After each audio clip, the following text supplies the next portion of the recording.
Imagine a world where we could predict devastating floods days in advance. Maybe where education truly molded itself to your unique way of learning, or where we could unlock the deepest secrets of human health, all just by recognizing patterns. It's about seeing the unseen, right? Yeah. Connecting things that seem totally unconnected. Today, we're taking a deep dive into exactly that, the fascinating world of AI pattern recognition. It's a technology revolutionizing pretty much everything, from how we prevent natural disasters to how we understand the very fabric of our society. We've pulled together a stack of sources, articles, research papers, our own notes on this incredibly powerful capability. Our mission really is to extract the most important insights, give you those aha moments, and hopefully leave you feeling truly well informed, without the usual information overload. Okay, let's unpack this. Yeah, and when we talk about AI recognizing patterns, it's crucial to understand it's not about AI thinking like us. Not really. It's more about its ability to identify these incredibly intricate statistical relationships, geometric relationships, within massive data sets. Think of it like taking our messy, complex reality and transforming it into an abstract mathematical space. And in that space, these patterns, often totally invisible to the human eye, they just sort of pop out with stunning clarity. It operates on a high-dimensional mathematical level, seeing connections that are, well, just too subtle or too complex for our intuition alone. That's a really crucial distinction right off the bat. It's not thinking, it's calculating connections. And when we talk about practical applications, one of the most compelling is definitely flood management. Historically, we've relied on physics-based models, deterministic models for flood forecasting. These models are incredibly detailed. They try to simulate the entire water cycle, rainfall, evaporation, runoff using these complex equations. They're grounded in solid science, sure, but they're computationally expensive. They take ages to calibrate and, frankly, often only moderately accurate, especially when we're dealing with extreme, really big events. Exactly. And this is precisely where AI and machine learning offer a fundamentally different approach. Instead of being explicitly programmed with the laws of physics, these ML models are data-driven. They learn these complex, nonlinear relationships directly from historical data, everything from past weather patterns, satellite imagery, river gauge readings, to predict things like river flow or how far the water will actually spread. The main advantages are pretty clear. They're generally less complex to implement, they have a lower computational cost, and you can train and validate them much, much faster. AI can uncover these patterns without needing explicit knowledge of the underlying physics. It's powerful, definitely. But it leads to what we often call the black box problem. Ah, the black box. Yeah, we hear that term a lot with AI. So if the AI is just learning patterns from data, like you said, without understanding the physics behind it, Yeah. how do we know why it's making a certain prediction? Are we basically just getting the right answer without, understanding the homework? Is that a fair analogy? That's a very good way to put it, actually. Precisely. The AI doesn't give you a neat equation or a physical law I have figured out. It gives you a highly accurate mapping of inputs to outputs, but the intermediate steps. There are complex, almost invisible network of calculations inside. It's like a super smart calculator that gives you the right sum every time, but you have absolutely no idea how its internal gears are actually working to get there. Okay, so it works, but the why is murky. Got it. And I guess there isn't just one single AI brain for predicting floods, right? Given that floods unfold over time and spread across geographic areas, you'd need specialized tools. Absolutely. It's not monolithic. For hydrology, we use a whole tailored toolkit. It has to be specialized. So you've got things like artificial neural networks, ANNs. These are kind of the foundational digital brain. They learn nonlinear relationships like mapping rainfall directly to stream flow. Pretty versatile, good with standard table-like data, but maybe not the best for things that build up over time. Okay, so ANNs are the basic building block. What about that time element? Floods depend on what happened yesterday or the day before. Right. For that time-dependent stuff, where today's flood risk really depends on rainfall from days ago, we use models like LSTMs, long short-term memory, and GRUs, gated recurrent units. You can kind of think of LSTMs as having both a short-term and a long-term memory. They have these internal gates that decide what information from the past is important to remember and what to forget.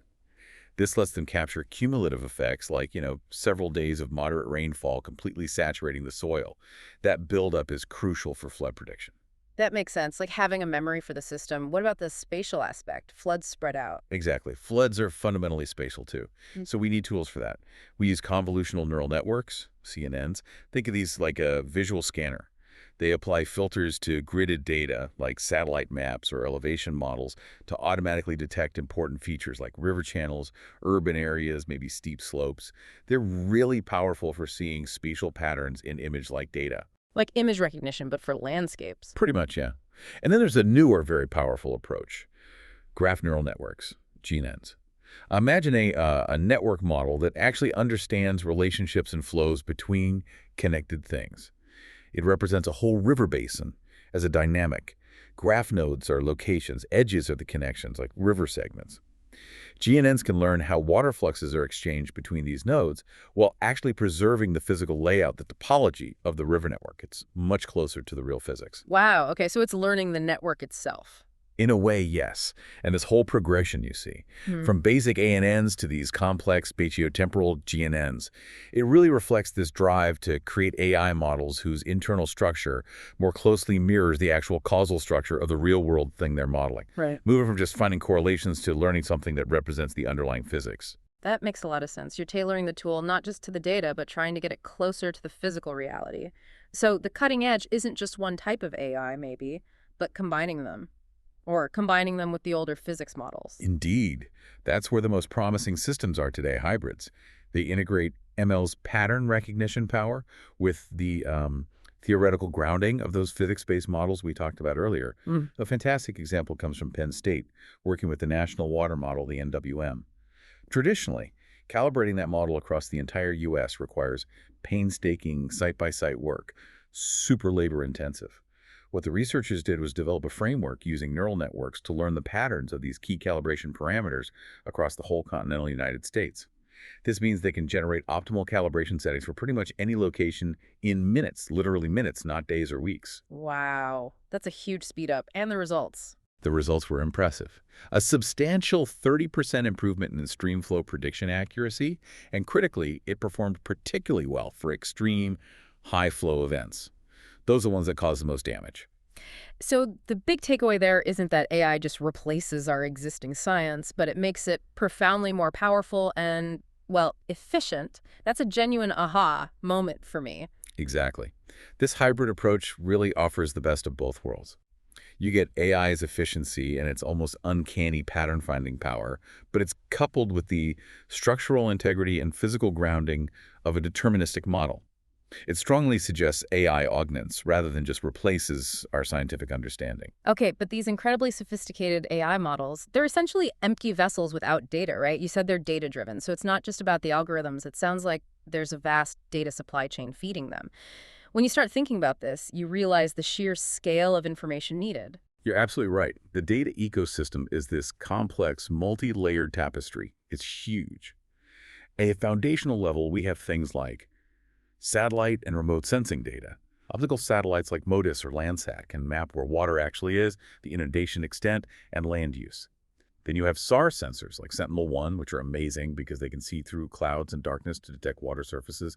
And of course, digital elevation models, DEMS, give us the topography, the shape of the land. Okay, satellites looking down, what about on the ground? Then you have in situ and IoT data. Traditional river gauges and weather stations provide that crucial high-frequency, real-time ground truth. Plus, we're seeing more deployment of low-cost Internet of Things or IoT sensors. These can create really dense networks for high-resolution early warnings in specific areas. Don't forget meteorological data. Real-time weather forecasts from major agencies like NOAA or the European ECMWF are primary predictive inputs. The accuracy of the flood forecast is often directly tied to how good the precipitation forecast is. Makes sense. Garbage in, garbage out, potentially. To some extent, yes.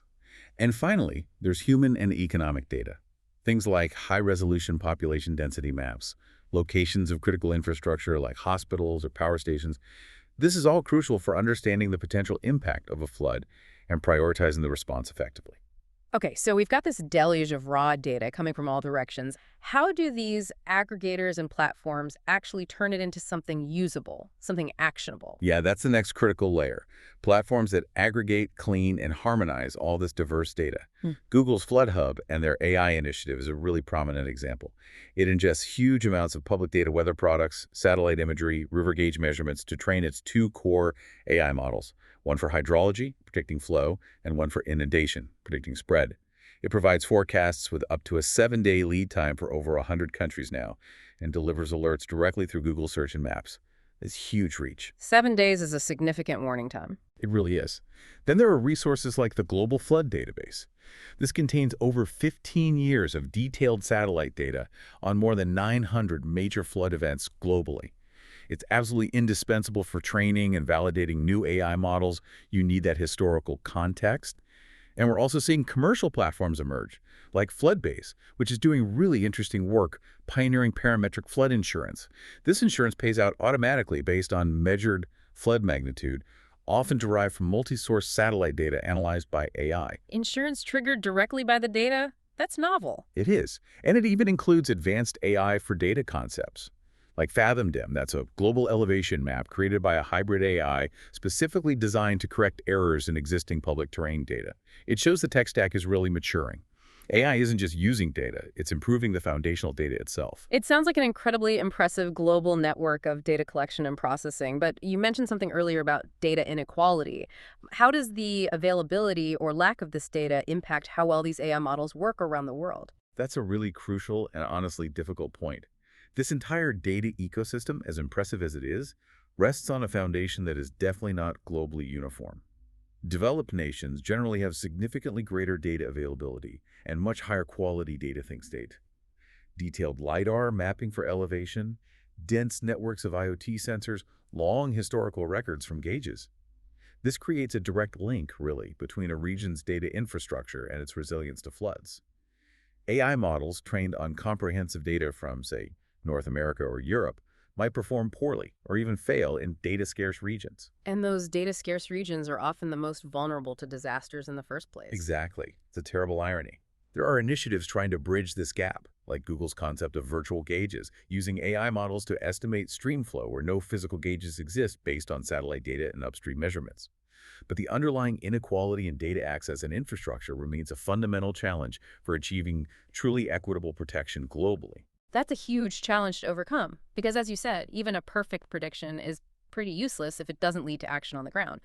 The so what here, the real point, is that it's not just about forecasting. It's about having a complete end-to-end management framework that actually enables people to take protective action. Precisely. That end-to-end perspective is critical, and AI plays a role, often a crucial one, across all 4 standard phases of disaster management. So in mitigation and prevention, that long-term risk reduction phase, AI helps produce highly detailed flood susceptibility maps. This can help optimize investments, for example, deciding whether it's better to build a new levee or restore a natural floodplain, maybe even calculating the long-term ROI of different interventions. We're also seeing the use of digital twins, basically, detailed virtual replicas of cities or infrastructure systems.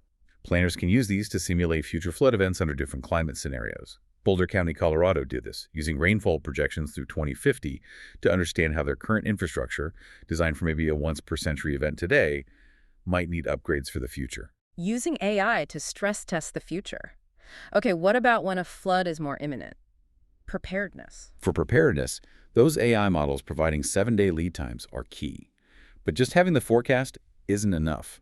Projects like Flood AI in the UK really emphasize co-design, working directly with local emergency managers, community leaders, stakeholders to ensure the predictions are trusted, properly understood, and genuinely actionable for the people who need to use them. Trust is vital. Right. It needs to be usable intelligence. Yeah. And during the event itself, response. During the response, AI provides near real-time situational awareness. It can rapidly analyze satellite or drone imagery to map the actual extent of the inundation as it happens. It can also process streams of social media data, using natural language processing, NLP, to find ground reports from affected areas. Water rising fast here, bridge collapse there. Fusing all this intelligence helps optimize where to send rescue teams or how to plan safe evacuation routes. And after the waters recede. Finally, in recovery, AI can significantly accelerate damage assessment. After Hurricanes Irma and Maria hit Puerto Rico, for instance, machine learning models were used to analyze satellite and aerial imagery to automatically identify damaged buildings. This reportedly reduced the need for manual field inspections by about 80%. 80%? That's huge. That must speed up aid delivery considerably. Immensely. And it also feeds back data to refine future hazard modeling, making the whole system smarter over time. So it's woven through the whole cycle. But going back to that point about actionable intelligence, how do you actually translate these complex AI predictions into simple, tailored instructions that people on the ground can follow? What does that look like in practice? It's about generating the right alert for the right person at the right time. This can range from broad public alerts pushed out via systems like Google Search, Maps, or Android notifications to highly specific technical advisories for, say, dam operators or infrastructure managers. And ideally, it goes beyond just a simple warning, flood expected. The system can suggest concrete protective actions based on the predicted flood's characteristics, its depth, speed, arrival time, and the local context. Recommending mandatory evacuations for certain zones, advising specific road closures, reminding people to secure important documents or shut off utilities before leaving. Tailored advice. That makes sense. The more specific, the better. But ultimately, the success of any AI-driven flood management system, no matter how sophisticated, hinges on solving what we call the last mile problem. You can have the most advanced neural network churning out the most accurate prediction, but it's all rendered completely useless if that warning doesn't actually reach the right person. Maybe someone in a remote village, maybe someone who doesn't speak the official language, maybe someone without reliable internet. And it has to be in a format they can understand and crucially trust. And even then, that person needs to be empowered with the knowledge and the resources to actually take protective action. So the bottleneck isn't always the technology itself. Often, it's not. The research consistently highlights that the primary bottleneck is frequently social, not technical. Oh. Things like trust eroding from too many false alarms in the past, the digital divide leaving certain populations disconnected, the need for really robust community engagement, public education programs, and building equitable communication infrastructure. These are paramount. The human element is key. That's a really powerful point. The tech is only as good as the human system it plugs into. Yeah. And you mentioned earlier how this precision, this data-driven approach is also impacting economic systems, like that parametric insurance idea. Can you explain that a bit more? How does that work? Certainly. Parametric insurance is a fascinating example of a downstream effect. Unlike traditional insurance that pays out based on assessed damages, which can take time, parametric insurance pays out automatically and quickly when a predefined physical trigger is met. So for floods, the trigger might be satellite data confirms that the flood depth exceeded, say, 2 meters within a specific geographic polygon for more than 24 hours. If that condition is met, the payout happens automatically. Companies like Floodbase are leveraging AI to analyze multi-source satellite data and other inputs to define these triggers and verify when they're met. This is allowing them to insure risks that were previously considered uninsurable, things like business interruption losses for a specific golf course affected by flooding or crop damage for a farm in a remote area. Wow, so AI isn't just improving an existing process like forecasting. It's actually enabling entirely new financial products and markets. Exactly. That's what I mean by a profound third-order effect of the technology. It's changing the landscape of risk management itself. The way AI can predict these complex flood patterns is truly remarkable. It really makes me wonder, though, if it can understand the subtle flows of a river system, what can it tell us about the even more subtle, maybe more complex, currents of human behavior in our society? Is this basic pattern recognition idea a universally applicable paradigm? I think it absolutely is. The core mechanism in ingesting vast quantities of diverse data, identifying complex, often nonlinear relationships, learning what constitutes normal behavior within that data, and then flagging deviations or anomalies. That fundamental process isn't confined to environmental science at all. It applies incredibly well to human systems, too. Just as AI learns a river's normal flow pattern to detect flood anomalies, you can have behavioral AI learn an individual's digital normal to detect anomalies that might indicate things like cyber attacks or financial fraud. So what's the data in that case? Not rainfall and river gauges, presumably. Right. The data inputs there become your digital footprint, your click trails on websites, your transaction history, signals from your devices, your communication patterns online, maybe even how you type or move a mouse. The mechanism is similar. It establishes a dynamic behavioral baseline for an individual or a group, and then looks for real-time anomalies that deviate significantly from that baseline. This is often enhanced by contextual analysis considering time of day, location, etc. Okay, so learning my digital habits. What are some common applications? Well, they're widespread already. Yeah. In cybersecurity, AI flags things like impossible travel scenarios, logging in from London and then 10 minutes later from Tokyo. It looks for irregular email activity that might indicate an insider threat. It's used in advanced phishing prevention and even for continuous authentication based on subtle behavioral biometrics like your typing cadence. Keeping track of how I type, that's subtle. It can be, yeah. For fraud prevention, it's constantly flagging outlier transactions, maybe a very large purchase made in a foreign country you've never visited before. Standard stuff now for most banks. And then there's personalization. This is huge. It drives things like Netflix or Spotify recommendations. It's behind Duolingo's adaptive learning system that adjusts difficulty based on your progress, and it powers the increasingly sophisticated emotion-aware AI you might find in customer service chatbots. So it's tailoring experiences to us based on our patterns. But does this idea of a data-defined normal have downsides? It definitely comes with a challenge, a potential double-edged sword. If this normal baseline is defined too rigidly, or if it's trained primarily on data from one particular demographic group, it can lead to unexpected and unfair outcomes. For instance, it could systematically and unintentionally flag perfectly legitimate behaviors of minority groups, or people with unconventional lifestyles like freelancers or frequent travelers, as anomalous. This could lead to false positives, maybe getting your account flagged constantly, or even difficulties in accessing certain services. So the bias in the training data can creep in and discriminate. Exactly. It mirrors the data bias and data inequality problems we saw in the environmental modeling, but now it's applied to the deeply personal and sensitive domain of individual human behavior. And it has the potential to reinforce existing social inequalities through purely algorithmic means, often invisibly. That's a really crucial consideration. Okay, moving to another complex human system, education. The traditional one-size-fits-all classroom model has always been a limitation. How does AI pattern recognition help personalize learning? Well, you can draw a pretty good analogy here, too. While a flood model predicts how a specific watershed will respond to rainfall, you can think of an educational AI as predicting how a particular student is likely to respond to educational material. It tries to identify their individual knowledge gaps and also their mastery zones. And the data for that? Grades, test scores. Those, yes, but much more now. The data inputs are broadly termed learning analytics. This includes quizzes, grades, attendance records, measures of student engagement in online platforms, even detailed clickstream data showing what resources they used, how long they spent on a page, what they struggled with. The mechanism involves constructing a unique, dynamic learning profile for each student, capturing their learning styles, preferred pace, maybe even content preferences. Predictive analytics are then used to proactively identify learners who might be at risk of falling behind long before they actually fail a major test. Some systems claim to process over 1,000 different data points per student to build this profile. 1,000 data points. Wow. So what can you do with that detailed profile? The applications are potentially transformative for the learning experience. Personalized learning paths. The AI can automatically provide remedial materials or extra practice for concepts a student is struggling with, while offering more advanced content or extension activities for those who've achieved mastery. Some studies have shown this kind of personalization can improve course completion rates by around 35% and reduce the average time needed to achieve mastery by as much as 40%. 40% faster learning, that's significant. It can be, yeah. Then you have intelligent tutoring systems. These systems can provide instant, targeted feedback on exercises, maybe explaining why an answer was wrong in detail, mimicking some aspects of a human tutor. It's not just for students. There are data-driven insights for educators. AI can augment teachers by providing dashboards that highlight which students are struggling, which concepts the whole class found difficult, or which learning resources proved most effective.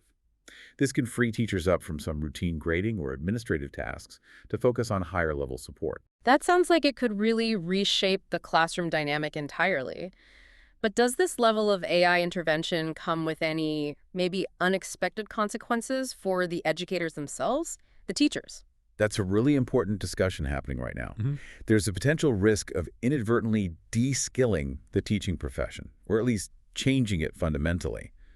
If the AI pre-digests all the student data, analyzes the patterns, and simply presents the teacher with a neat risk score or a pre-packaged intervention plan, there's a concern that teachers might, over time, lose some of their own diagnostic expertise, their pedagogical intuition, that ability to deeply understand why a student is struggling based on subtle cues. So the AI does the diagnosis, the teacher just implements the AI's plan. That's the potential worry. It could fundamentally change the role of the teacher, perhaps shifting it from being an expert diagnostician and curriculum architect to more of a manager or facilitator of AI student interactions.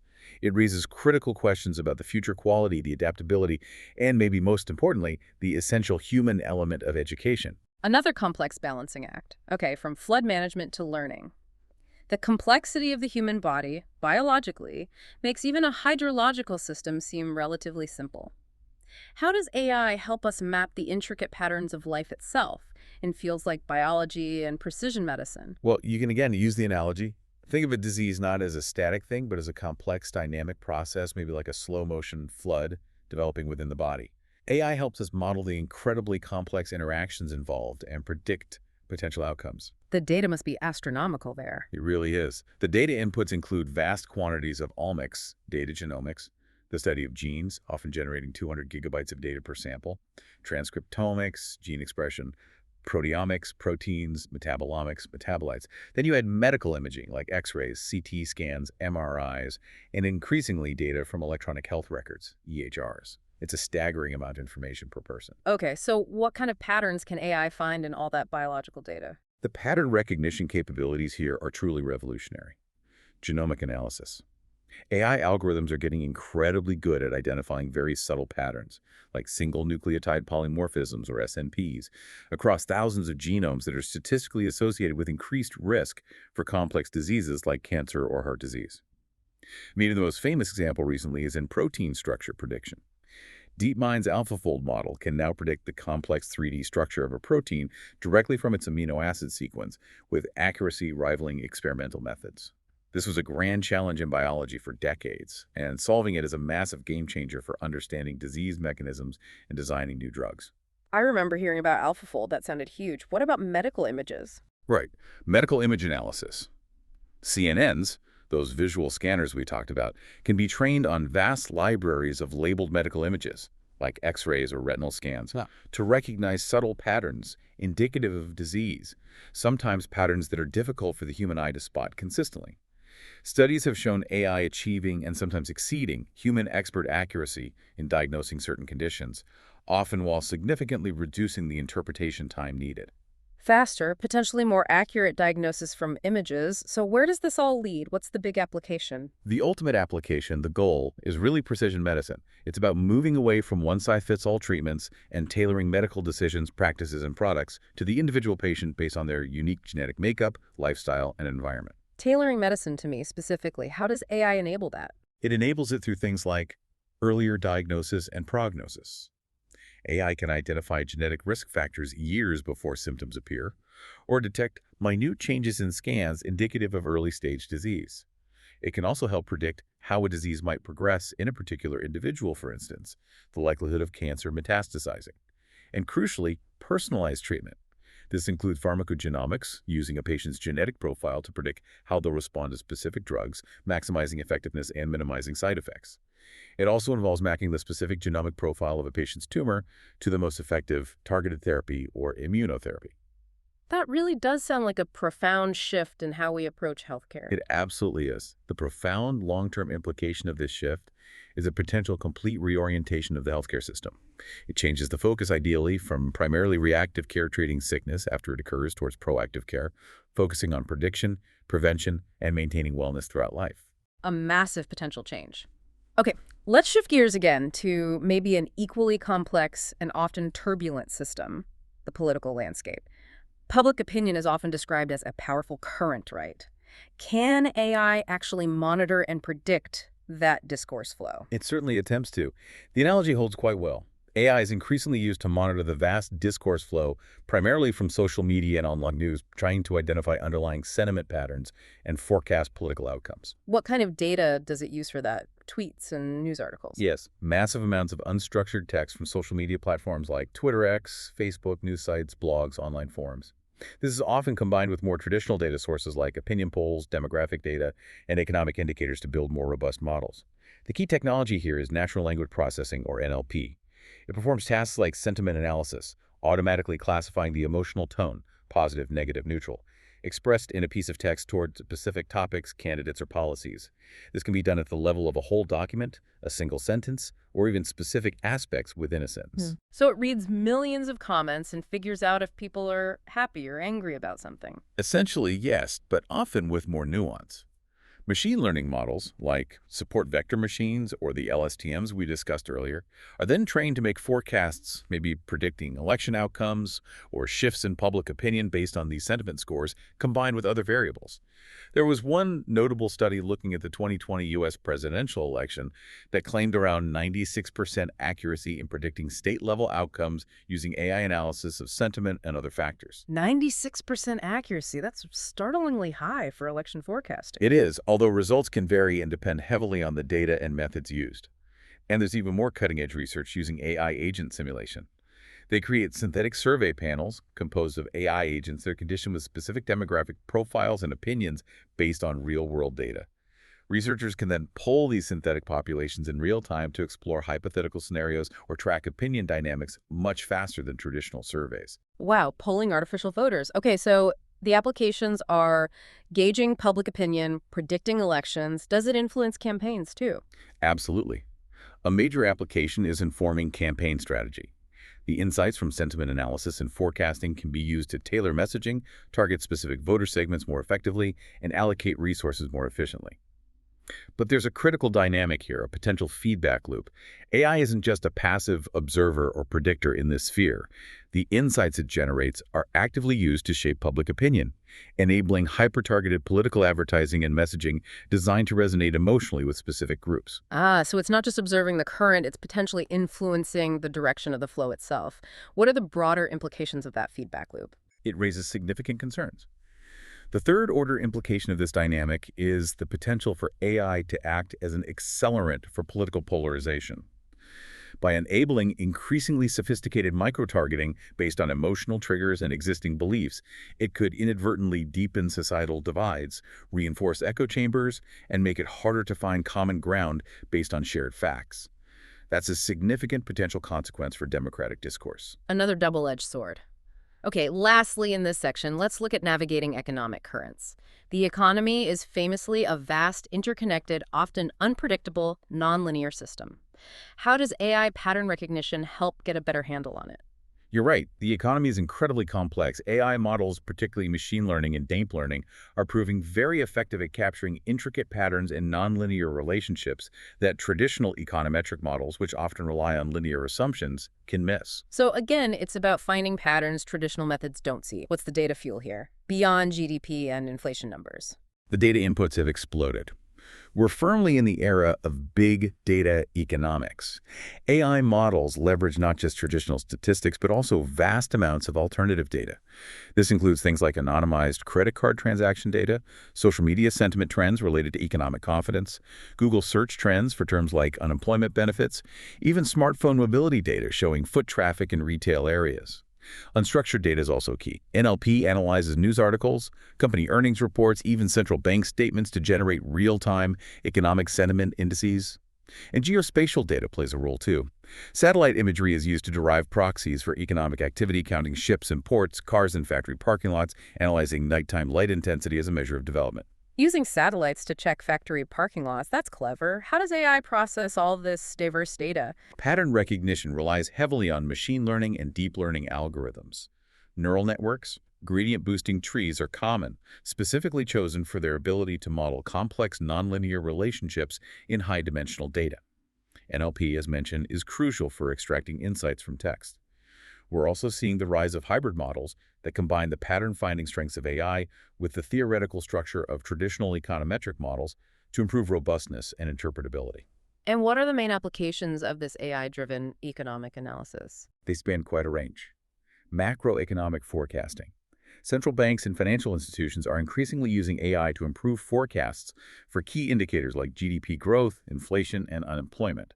This was particularly valuable for nowcasting, estimating current economic conditions during the extreme uncertainty of the early COVID-19 pandemic, when traditional data lagged significantly. Financial market analysis. This is a huge area. Algorithmic trading strategies driven by AI, sophisticated credit scoring models using alternative data, and advanced fraud detection systems are widespread. Business planning. Companies use AI to generate more accurate demand and revenue forecasts by incorporating factors like web search behavior, social media buzz, competitor activities, and even weather forecasts into their models. It really sounds like AI is revolutionizing how we analyze the economy. But here's a question. Is it transforming the economy itself just as quickly? Is it boosting productivity as much as some people expected? That's a fascinating paradox and a really important point of discussion among economists right now. The evidence suggests that AI is currently revolutionizing economic analysis much faster than it's transforming overall economic productivity itself. Darren Acemoglu, a prominent economist at MIT, has presented research suggesting a much more modest, direct impact on GDP growth from current AI technologies, maybe around 1% total over the next decade in the U.S. Only 1%. Why so low, given all this potential? His argument, and that of others, is that current AI excels primarily at automating easy-to-learn tasks that were already relatively structured. Truly transformative, general-purpose AI is still further off. Plus, there are significant adjustment costs. Companies and entire sectors need to restructure work processes, retrain workers, and make large investments to effectively integrate AI. And these costs can offset some of the immediate productivity benefits. So the hype might be outpacing the immediate reality somewhat. It seems so. This provides a more realistic perspective, particularly for policymakers. It tempers some of the extreme hype and highlights that the societal benefits of AI are not automatic. They require careful planning, investment in complementary skills and infrastructure, and policies to manage the transition. The benefits must be actively cultivated. We've covered such a vast landscape today. We've journeyed from understanding how AI predicts something like a river's overflow, all the way to how it tries to decipher the incredibly subtle currents of human behavior, our biology, learning, politics, even economics. It really brings it all together, doesn't it?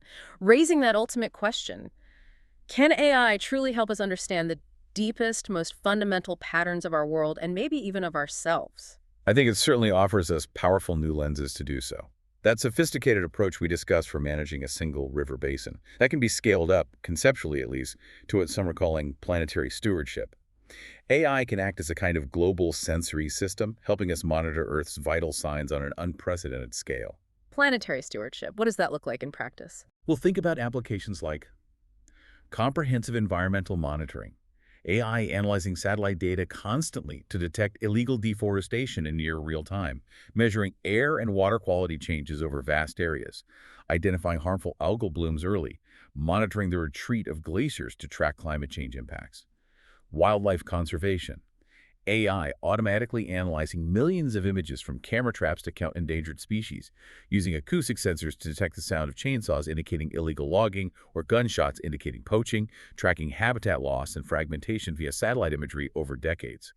Ecosystem restoration, AI helping identify the most optimal locations for reforestation or wetland restoration projects based on complex environmental factors, and then using drone or satellite imagery to monitor the progress and success of those efforts over time. So it's moving beyond just reacting to environmental problems. Exactly. It signifies a potential shift in conservation philosophy itself, moving from a more static approach, like setting aside protected reserves, towards more dynamic adaptive management of entire ecosystems.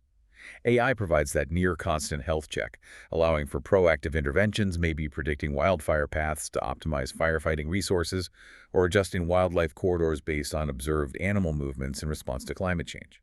The implication is the potential dawn of a new paradigm of active, data-informed stewardship of the planet. That's a hopeful vision.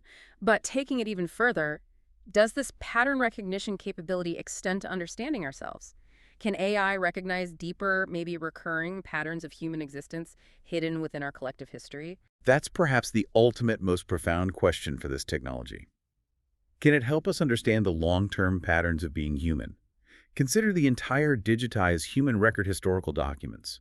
Vast libraries of literary texts, centuries of survey data, archaeological records, digitized cultural artifacts.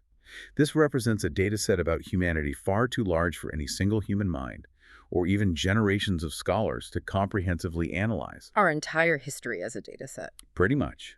And AI offers tools for what's sometimes called distant reading, analyzing this massive corpus, not for close interpretation of individual texts, but for large-scale, statistically significant patterns across time and cultures. Advanced natural language processing is crucial here, needing to handle archaic language, decipher handwritten scripts, track how the meaning of words evolves over centuries, and even identify potential biases within the historical sources themselves. What kinds of discoveries or insights can emerge from that kind of analysis? We're seeing early examples. Modeling social dynamics. Researchers use agent-based models, sometimes informed by historical data analyzed by AI, to simulate things like crowd behavior, the spread of ideas or social norms through populations over time, identifying historical trends. In one study, AI analyzed vast administrative records from China's Qing dynasty to identify patterns correlating events of social unrest with factors like fluctuations in grain prices, revealing deep structural patterns in societal stability. Critiquing the past, AI can be used to systematically identify and quantify biases in historical texts, for instance, tracking the underrepresentation of women or minority groups in certain types of records, helping us build a more balanced and critical understanding of history. So in this almost ultimate application, AI acts as a kind of powerful, maybe even unflinching mirror to humanity itself. What does that mirror show us? That's a great way to put it.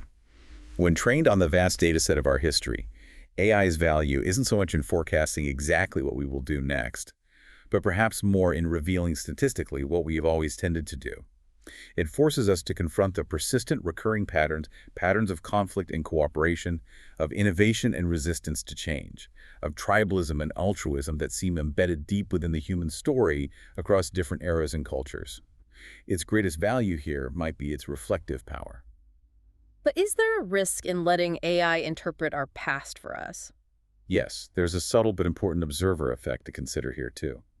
As we increasingly rely on AI tools to analyze and synthesize historical knowledge, the technology itself inevitably influences how we construct that knowledge.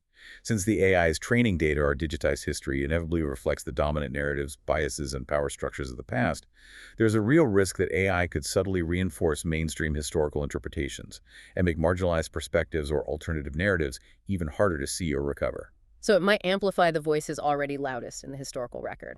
That's the concern.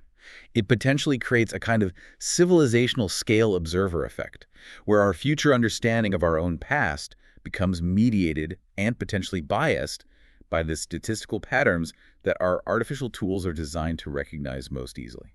We have covered such a vast and fascinating landscape today, from predicting the chaotic flow of floodwaters to trying to uncover the ancient, recurring patterns of human nature itself. The unifying principle running through it all is clearly AI's remarkable ability to recognize complex patterns within data. And crucially, as you highlighted earlier, it's about finding the needed pattern. That means it's more than just a raw prediction or a correlation. It has to be an actionable insight. This whole process, from collecting the data to making a decision based on the AI's output, is truly an end-to-end journey. It requires a robust, ideally equitable data ecosystem, clear and trusted communication channels, and maybe most critically, the constant integration of human judgment, ethical considerations, and social context at every single step. Failure in any one link in that chain, whether it's biased data at the start, a failure in the algorithm's logic, or that last-mile problem of actually reaching and empowering the end user, can render the entire sophisticated system ineffective or even harmful. But the promise, when it works, is incredible, isn't it?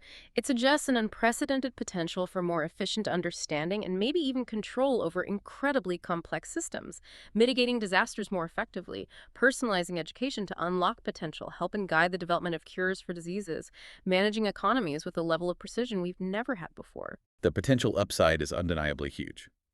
Yet, as we've discussed throughout, this immense power brings with it immense responsibility. We've highlighted some of the significant challenges: the potential for AI systems to inadvertently perpetuate or even amplify historical biases embedded in their training data, the persistent black box challenge making it hard to understand why an AI makes certain decisions, which is crucial for accountability, and the undeniable potential for these powerful pattern recognition tools to be used for manipulation, particularly in the political or social spheres. So it seems the successful and importantly beneficial integration of AI into the fabric of our society really depends on finding a balanced approach. It requires us to embrace the technology's amazing power to augment human capabilities, while steadfastly refusing to abdicate our human judgment, our ethical oversight, and our ultimate responsibility for the outcomes. I think that's exactly right. The most effective systems we looked at today, from those hybrid flood models that blend machine learning with established physics, to the educational platforms designed to empower teachers rather than replace them, are fundamentally those that forge a true partnership between artificial intelligence and human expertise, intuition, and values. As we continue to develop and deploy these incredibly powerful tools for recognizing and increasingly influencing the patterns of our world, perhaps our greatest challenge will be to ensure that we do so with the wisdom, the foresight and the commitment to equity that the technology itself, being just a tool, simply cannot provide. An incredibly powerful and important thought to end on. We really hope this deep dive has given you a newfound appreciation for the complex, pattern-filled world we all live in, and a clearer picture of how AI is rapidly becoming a key tool for decoding it. Keep exploring, keep asking questions, and we'll see you next time for another deep dive. This is DigitView.